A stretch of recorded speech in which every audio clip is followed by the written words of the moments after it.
Fala pessoal, tudo bem? Vamos estudar um pouquinho hoje a respeito do ciclo ideal de refrigeração por compressão de vapor. Ciclo esse característico que a gente utiliza em processos de refrigeração e é aquele que você precisa saber, porque sabendo esse, com certeza você vai conseguir dominar os demais processos existentes nessa matéria tão legal. Tudo bem? Então, vamos comigo?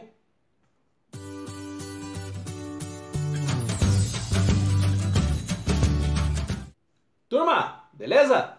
Então vamos embora. Ó, a gente vai falar hoje a respeito do ciclo ideal de refrigeração por compressão de vapor. É um ciclo clássico, tá? Todo estudo de refrigeração que a gente começa a desenvolver um pouco mais é baseado nesse tipo de estudo. Ele tem mais de 100 anos e até hoje os nossos dispositivos de refrigeração trabalham com essa ideia. Claro que a gente tem uma ou outra inovação tecnológica para facilitar, para dar maior performance, mas a ideia continua a mesma. Tudo bem? Legal? Ótimo.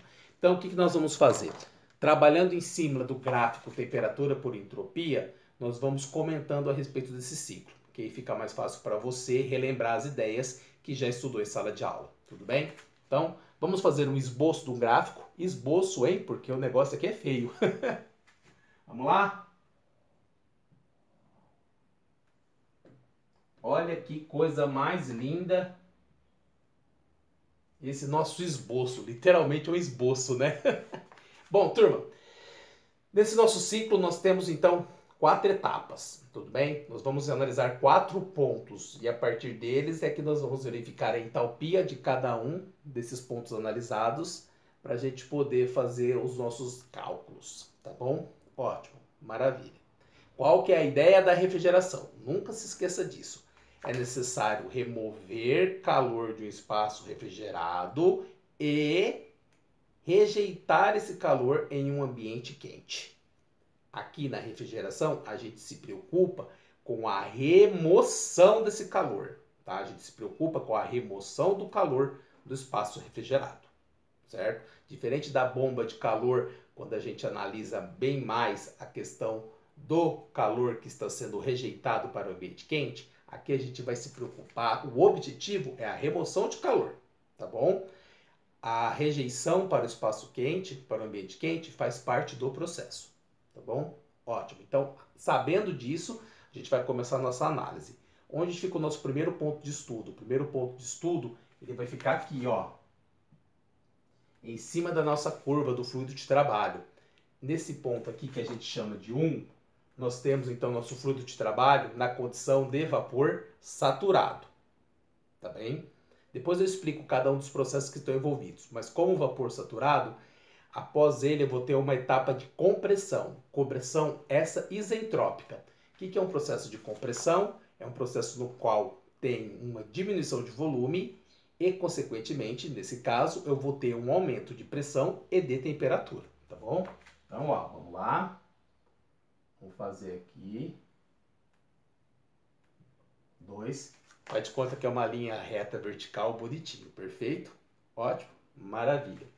O que a gente sabe?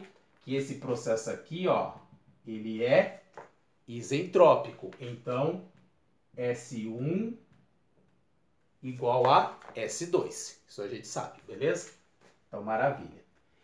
Aqui eu tive uma compressão. Para eu ter uma compressão, então o que acontece? Eu estou tendo o quê? Uma adição de energia ao meu sistema, certo? Não se esqueça disso, que é muito importante você guardar esse tipo de definição, porque você não pode confundir aqui com tudo aquilo que você estudou já em termodinâmica na parte de geração de potência, tá bom? Lembra, refrigeração é um processo não natural, ele não é espontâneo. Na natureza, espontaneamente ocorre a transferência de calor de uma fonte quente para uma fonte fria. Então, algo que tenha maior temperatura transfere calor para algo que tem menor temperatura. Nesse caso aqui é o contrário. Nós estamos fazendo o processo inverso. A remoção do calor acontece da menor temperatura, então do ambiente refrigerado, para a maior temperatura, ambiente quente. Então é necessário que eu coloque energia no meu sistema, tá bom? Beleza, maravilha. Então eu tenho aqui um ponto 2. Do próximo passo vai ser o ponto 3. Onde fica o ponto 3? O ponto 3 fica aqui, ó.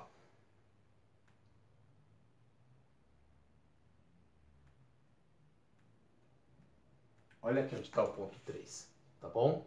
Então, o que está acontecendo aqui nesse ponto? O ponto 3, ele se localiza também em cima da curva, só que diferente do ponto 1, ele está à esquerda do ponto crítico. Lembra? Ó, aqui no ponto mais alto eu tenho o ponto crítico. O que está para nós à direita do ponto crítico vai ser vapor saturado. Quem está à esquerda vai ser líquido saturado.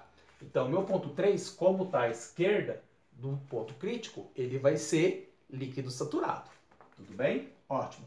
Onde vai estar o ponto 4? Vou falar os pontos, depois eu explico cada processo que está acontecendo. Ótimo. O ponto 4 vai estar aqui, ó. Então, deixa eu colocar aqui assim mais ou menos. Tá? Dá uma inclinadinha melhor, tá? Também nem tanto. Vou facilitar aqui para ficar mais bonitinho. Ótimo. Aqui tá bom. Aí. É o esboço, lembra? É o esboço, tá? Então aqui está o meu ponto 4. Meu ponto 4 está nessa condição aqui de mistura bifásica, beleza? Ótimo. Então você analisa as 4 etapas daqui do seu ciclo. Vapor saturado, vapor superaquecido, líquido saturado, mistura bifásica. Ótimo, beleza. Agora que a gente sabe disso, a gente vai para as etapas da refrigeração. O que acontece na refrigeração? Como eu falei para vocês, de 1 para 2 eu tenho um processo de compressão, tá bom?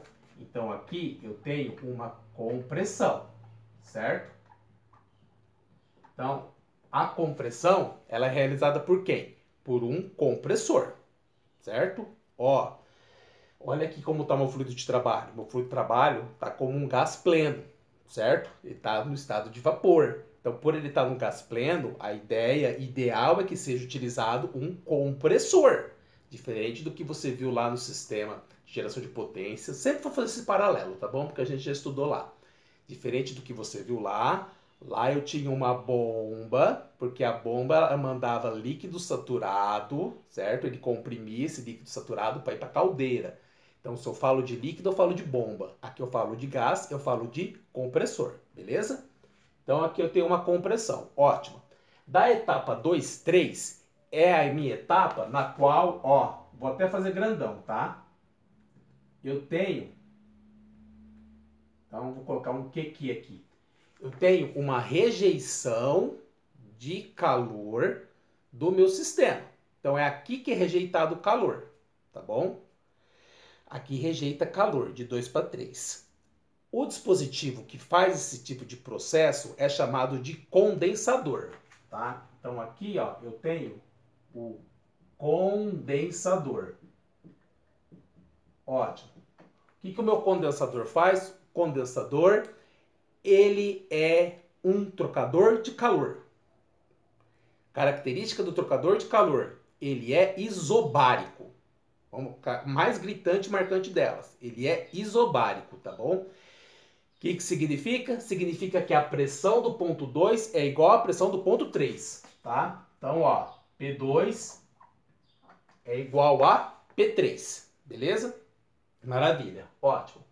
Então aqui eu tenho o ponto 3. Do ponto 3 para o ponto 4, eu tenho que ter o processo inverso da minha compressão. Quem é o processo inverso da minha compressão? É a expansão.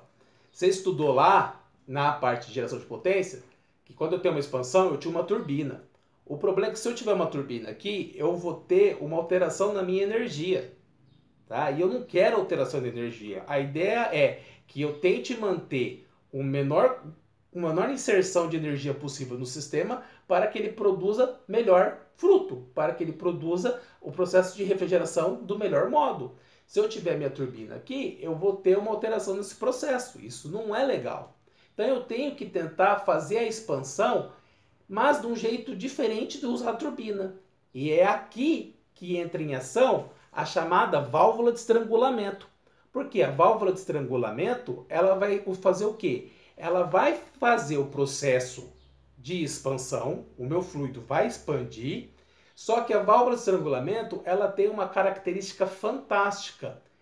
Através dela, nós temos um processo isentálpico.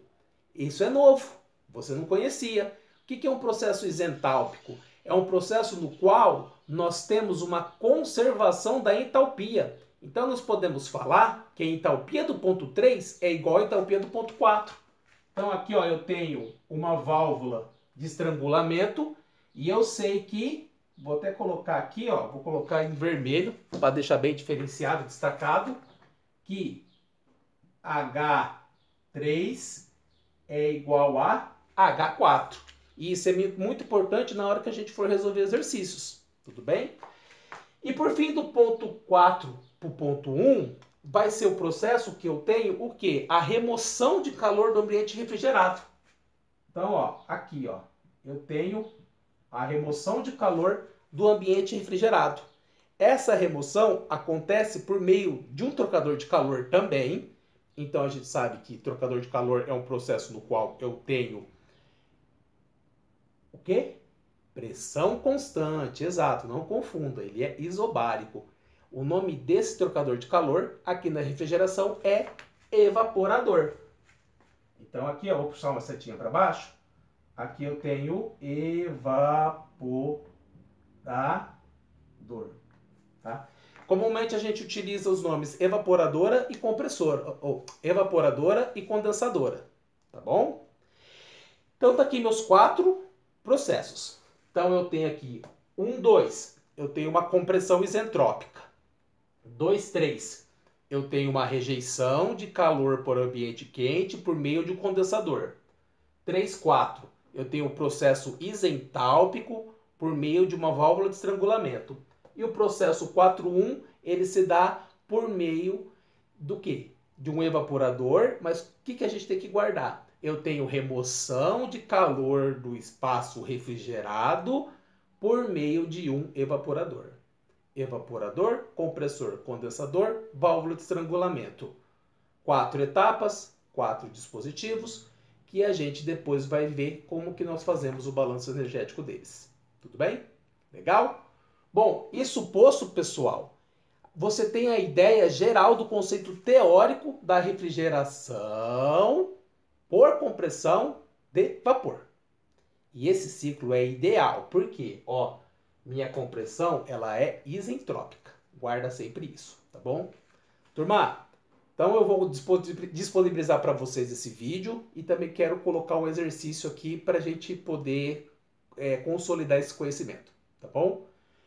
Se tiver alguma dúvida, coloca aí nos comentários, se quiser bater um papo, nós estamos à disposição. E aí eu queria pedir, por favor, para vocês, dê um like nesse vídeo, assine o nosso canal, porque é importante para a gente produzir mais conteúdos de qualidade cada vez mais para vocês e a gente poder continuar essa jornada do conhecimento, tá bom? Turma, abração, tchau!